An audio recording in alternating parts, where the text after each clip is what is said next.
everybody may have talked about the phenomenal references this episode had, however, I really care more about the development Sophocles and Selena had. Ooh, what a spicy relationship.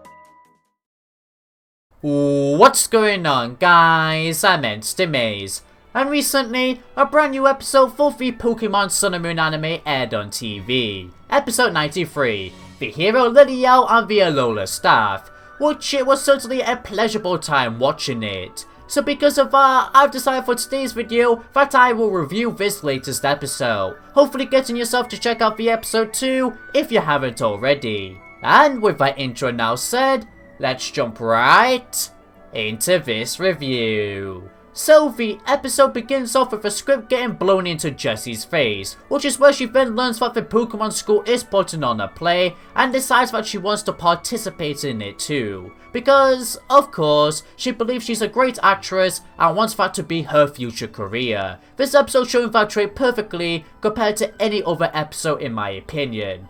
It was just so perfect. But I'm getting ahead of myself there. Well, I guess the reason why I'm going quick too is because surprisingly, this episode dived right into the plot so quickly too. Which by all means isn't bad, as I actually really appreciated it. Regardless of that though, at the Pokemon school, the students start to prepare for their play while their parents arrive to watch them. Lusamine included, which is just fantastic, as she rarely comes to events like this, as demonstrated back in episode 24 when James instead of Lusamine came to the Pokemon school open day, and in episode 46 where we get to see Lusamine's busy lifestyle. But because her and Lily have bonded more than ever before thanks to the Lego incident, Lusamine decided to be a better mother for her and attend more of these events, which is just adorable development in their relationship. Oh, and Ash's mom is here. But as I described in my discussion for this episode's preview, she's rich, flying out to Alola just to watch Ash's progress in school. Like what the hell? But for sure, she is the mother of the year. Very caring. I loved her relationship with Lusamine too. They were so cute fangirling over their child's play. Talking about cute too, here comes Lily to start the play off, which the play was basically about a hero meeting the legendary Pokemon of Alola. All of it being pretty pleasant to witness, especially the costumes in this first act of the play. I still can't get over the Pokemon wearing the costumes of themselves. Oh, the voiceovers were brilliant too. However, towards the end of the play, Jessie with the help of James and Meowth swoops in disguised as a Lunana to get her part in the play, which the students not expecting this then quickly take a break to ask who Jessie is and why she's there, as she was not in the script, which she then states that she's an actress with brilliant references following and that her script had her in the play, not trying any funny evil business on the students. So, because the students didn't know what to do next, Roten then decides to change everybody's script, which turns into a play of very bizarre yet hilarious moments. I cannot express that enough. Everything, and I mean everything, screamed fun. There was even very clever scenes too, such as a shadow play. James and Meowth even got introduced into this play as they needed more characters. They straight up rejected Samsung Goku earlier though, which made me laugh pretty hard. Yeah, nobody wants to see him. Towards the end of the new play though, Jessie's part comes next, and she delivers a surprisingly elegant and beautiful performance. But here comes Beware, who made me die of laughter because he pulled Jessie's rope too hard that she flew out the building. Bro, I did not expect that whatsoever, despite being a cliche funny moment. It was by far the best scene in the entire episode, hands down. Nobody can convince me otherwise. The episode then ends off with everybody adoring Jessie's performance and finish off the play. The Utena reference though with Lily and Mallow, that only lasted 2 seconds and was a part of the new improvised play. As usual, news articles got you way too hyped for such a small scene. The last time this happened being the Pikachu love triangle. But still, I did really love that reference and even that kind of shipping element to it. Oh yeah, we also got an Eevee segment after the episode which all I can really say for that is that it was cuteness overload. Just look at it. With that story now said though, let's now move on to my overall thoughts regarding this episode.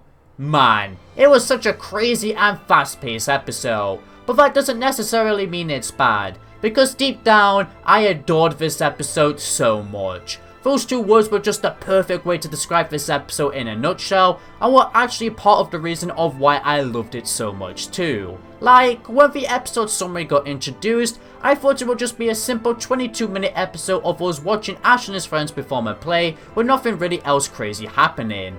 However, this episode just dropped so much weird yet amusing scenarios on us that helped towards the entertainment of this episode, and even just by thinking about it, keep us intrigued to see what scenarios come up next. Who knows, I could have got tired of the original play if this episode didn't decide to throw so much randomness at us. Hell, the episode was going in with so much randomness that they decided to give us so many references to other media, which was very lovable. I could just go on and on of why I liked whatever particular reference. If you want to know every single reference that this episode had though, then be sure to check out, after this review, my latest Easter egg video on this episode, which I'll leave in the description, iCard, and end card.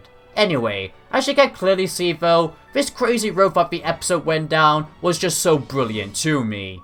So, I am very grateful that we got something like this overall now, instead of just watching a simple play. I definitely had a smile on my face throughout the entire thing. Just by thinking about it more too, before this episode got announced, on my list of slice of life school episodes that I wanted to see in this series was actually a school play episode. So I am very pleased that I got my desired wish. One day I will make a video though, telling you guys what slice of life episodes I really want to see next in this series. Everything I've been saying about this craziness though is an example of improvisation as well, which I really fancied seeing that topic be brought up in this episode too, as anything unexpected could happen during plays. This added more to the play aesthetic, which was just lovely. Just overall, once again, this play's twists and turns was fantastic in every corner.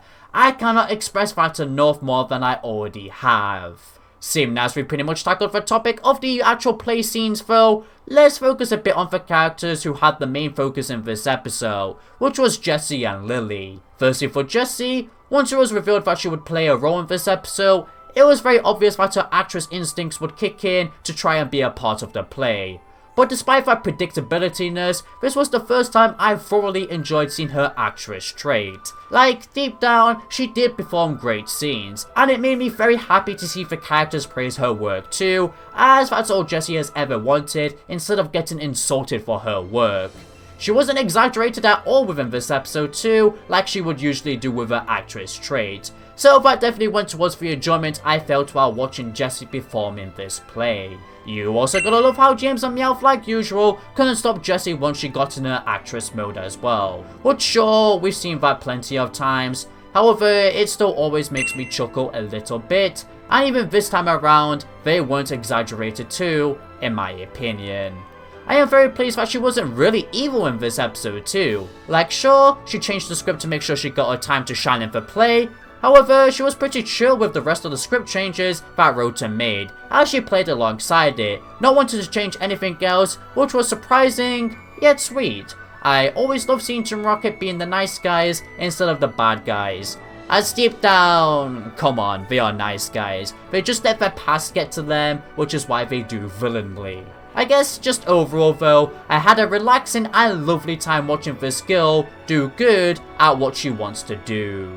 Moving on to Lillie's character though, she has more emphasis in this episode compared to any other character apart from Jessie, because she was the main character in this play, which already I found that humorous, as think about it. Apart from Ash, she is literally the next in line as the main character of this series. So with that in mind, I just couldn't help but laugh at first that she got the big role for this play. If that was actually the writer's intention too, then that is just even more brilliant. With that said though, everything else regarding Lillie in this episode put a smile on my face. As come on, she's Lillie, I love her, she's plastered everywhere on this channel, so she was definitely one of my favourite characters to watch in this episode that wasn't Jessie. Oh, Although I do want to state this again, I enjoyed seeing the audience's reaction to the player as well. It gave us more to feel. You also gotta love them obsessive moms. That concludes the story section of this review now. So, let's now move on to the animation and music aspects. Firstly, for the animation, it looked good throughout the whole thing. However, I cannot really think of any particular highlights this time around that stood out, which is a shame. At best, all I can think about is the lighting on some scenes, but that's just some lighting. As for the music aspects though, this episode definitely packed a lot of banging tunes. My particular favourite highlights being the tune we heard during Jessie's persona, those theatre-like themes we heard when Jessie makes her debut on the stage, very lovely. The music during Lillie's adventure fit perfectly, which is why I liked it. The music during the mech battle was phenomenal. And finally, the legendary XY theme that played towards the end of the play, where Jessie appears, just fits so perfectly. And as always, it's a stunning tune to listen to. My god.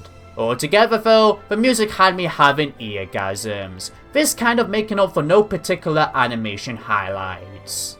With that said though, that concludes all the sections for this review. So all that's left is to give a rating for this episode, which I'm gonna give it a 7 out of 10. Another episode that screams the word fun in your face and bound to make you laugh, which is why I suggest you watch this episode if you haven't already. If you have watched this episode though, then let me know in the comments down below what you thought of this episode though. I'd love to hear. But that everybody now finishes off this review. So, if you enjoyed this video, then be sure to consider leaving a like, a subscribe and a share for future Pokemon content. It helps out a ton. You'll also become a member of the Entity Squad. For now, this is Entity Maze, signing out. Thank you for watching.